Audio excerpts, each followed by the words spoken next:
نحمده ونصلي ونسلم على سيدنا ومولانا محمد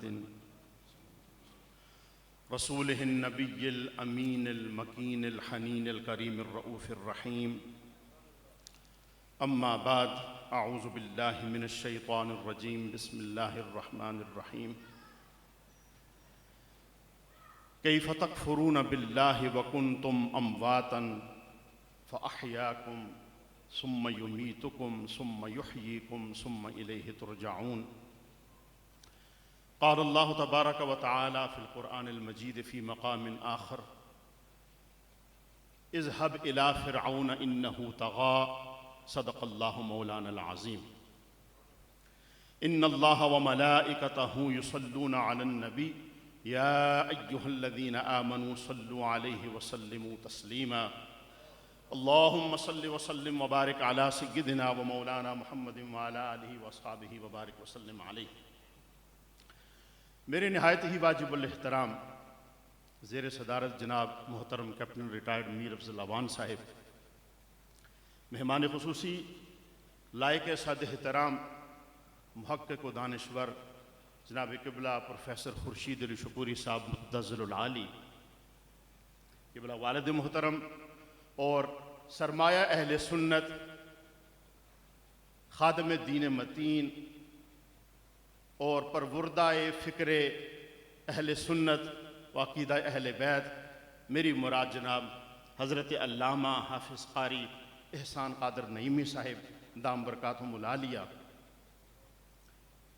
محترم المقام جناب ثنا خان حضرات میں محترم غلام حیدر شاہ صاحب، سید بہادر شاہ صاحب، بھائی شیر محمد قادری صاحب، قبلہ محمد حفیظ اوان صاحب اور جملہ بزرگان جو یہاں تشریف فرما ہیں، سب سے پہلے تو میں شکریہ ادا کرتا ہوں. اصل میں جو وقت تھا اس کے مطابق جو حالات اب بن چکے ہیں، دو خطابات کا ہونا میرے ساتھ بھی زیادتی ہے اور قبلہ ڈاکٹر عمر ریاض عباسی صاحب کے ساتھ بھی زیادتی ہے. میں چاہتا ہوں کہ صرف شکریہ ادا کر دوں اور جو آپ کے سامنے دو قرآن مجید کی مختلف جگہوں سے آیات پڑھی ہیں اس کا مختصر ترجمہ اور کچھ اپنا مدعا جو میں بیان کرنا چاہتا ہوں وہ بیان کر دوں تاکہ جو بات میں آپ تک پہنچانا چاہتا ہوں دونوں حوالوں سے وہ پہنچ جائے. حضرات گرامی قدر، اللہ پاک نے قرآن مجید میں انسان کی موت اور زندگی کے حوالے سے سورہ بقرہ میں ابتدائی طور پر فرمایا کیف تکفرون باللہ. یہ آیت کریمہ دراصل مکہ کے کافروں کے لیے تھی. جب کافر اللہ پاک کی ذات کا انکار کرتے تھے، نبی کریم علیہ السلام انہیں ایک اللہ کی طرف بلاتے تھے تو وہ ضد پر تھے کہ ہم نے انہی 360 بتوں کی پوجا کرنی ہے جو ہم نے اپنے ہاتھوں سے بنائے ہیں اور کعبہ میں سجا رکھے ہیں. بت اپنے ہاتھوں سے بناتے اور سجاتے کہاں؟ خانہ خدا میں، اور پھر اس پر ضدی بھی رہتے اور پھر اس بات پر اڑے رہتے کہ خدا ہمارے یہی ہیں، ہم ان کو جیسا بنا لیں ہماری مرضی اور منشا کے مطابق ہی یہ بنیں گے اور ہم انہی کو خدا کہیں گے. تو اللہ پاک نے جہاں اور بہت ساری مثالیں دے دے کر مکہ کے ان کافروں کو اپنی طرف بلانا چاہا، اس مثال میں ایک یہ مثال بھی ہے.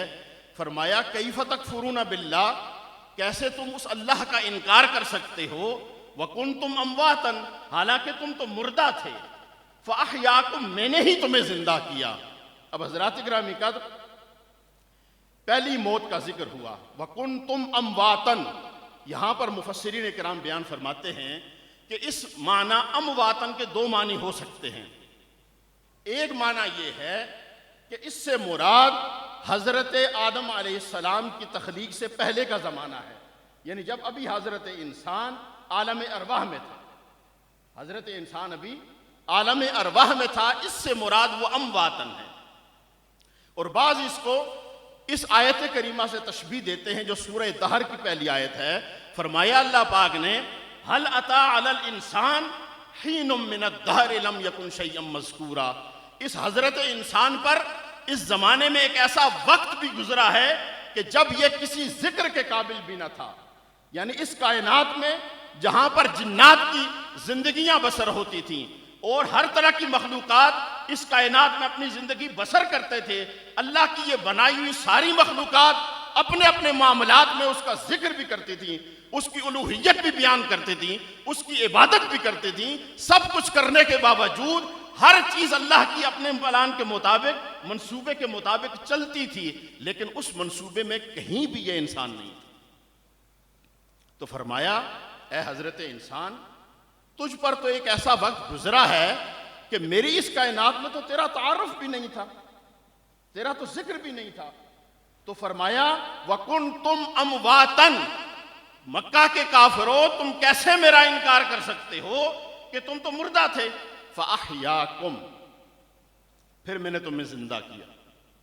اب اس پر پھر دو موقف ہیں۔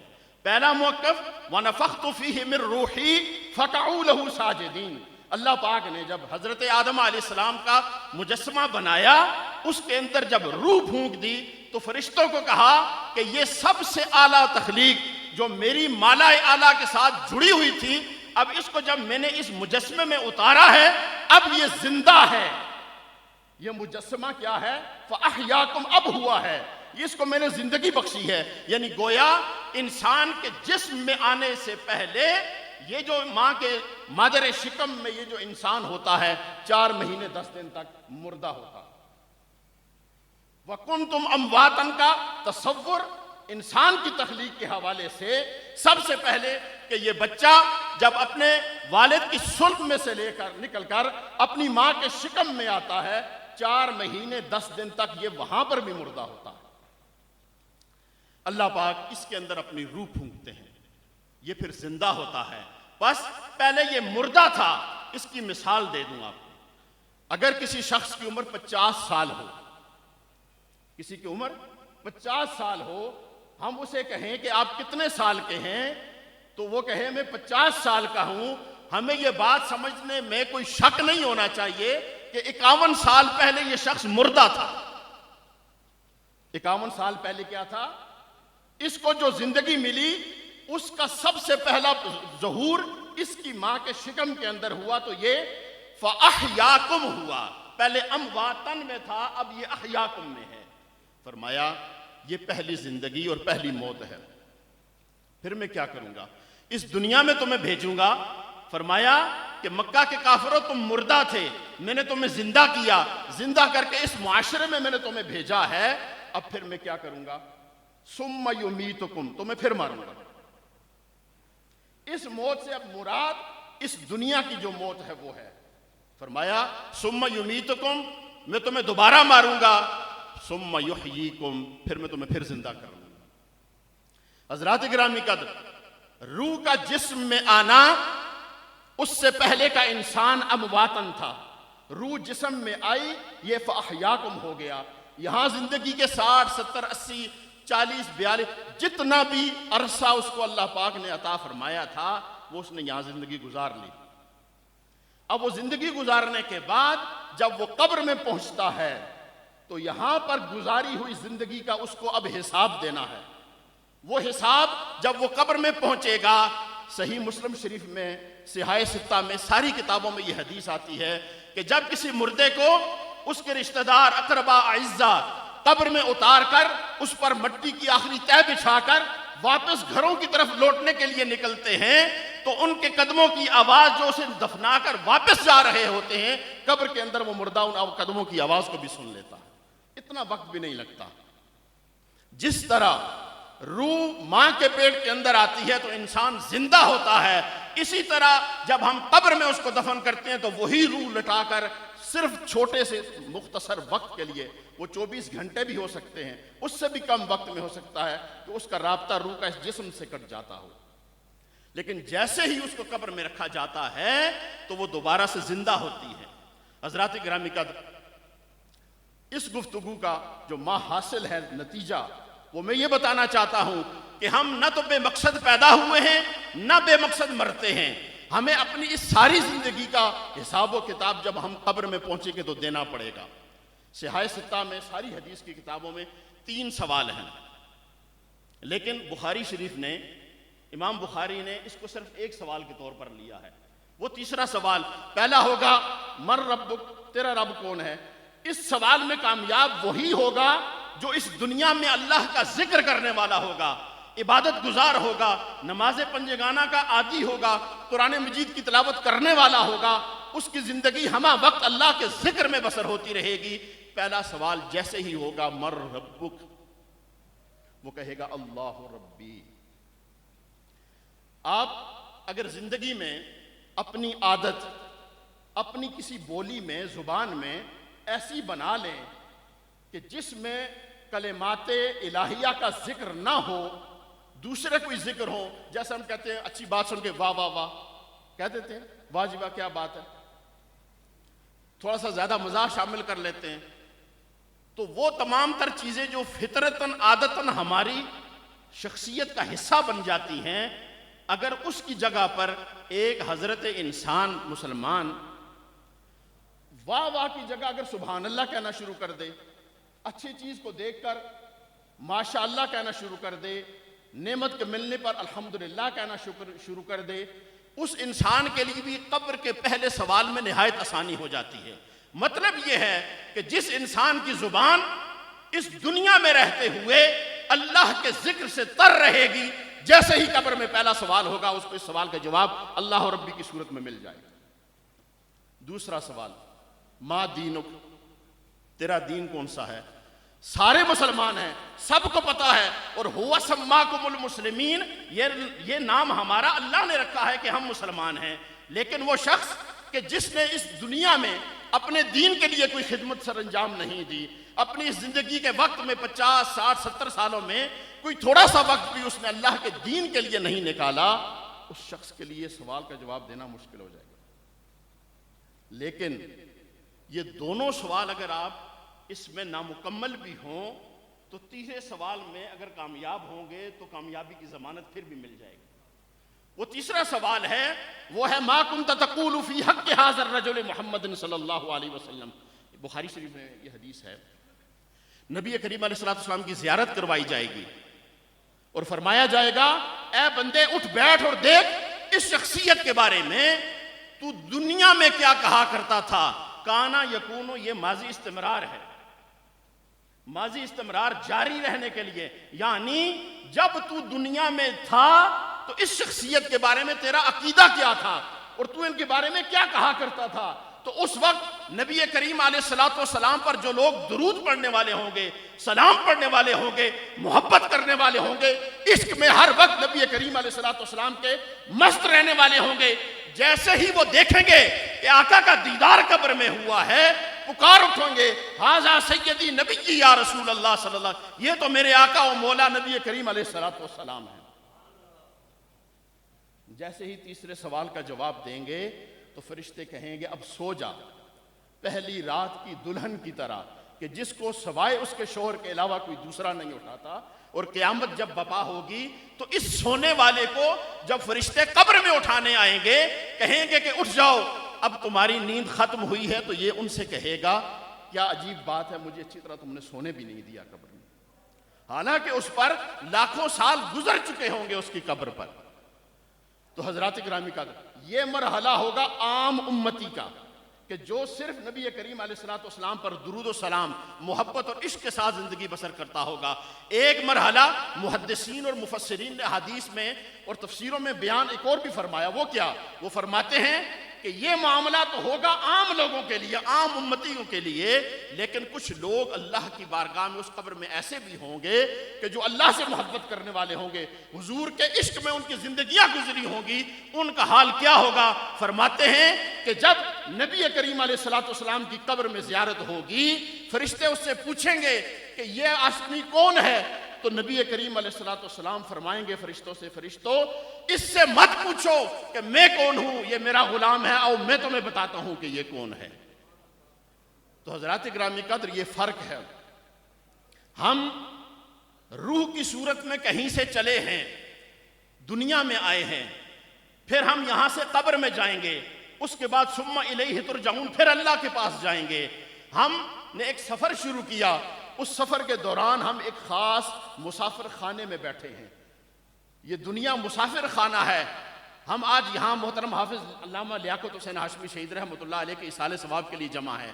وہ شخص بھی 42 سال پہلے اس دنیا میں آیا، اپنا وقت گزارا اور چلا گیا، لیکن زندہ وہ پہلے بھی تھا، زندہ وہ آج بھی ہے، زندہ اس کے بعد بھی رہے گا. ہم میں سے کوئی مرنے والا نہیں ہے، اس لیے کہ اس زندگی کو دوام ثم الیہ ترجعون کہا ہے. اللہ نے فرمایا پھر تم واپس میرے پاس لوٹ آؤ گے. تو مرنا کیسا؟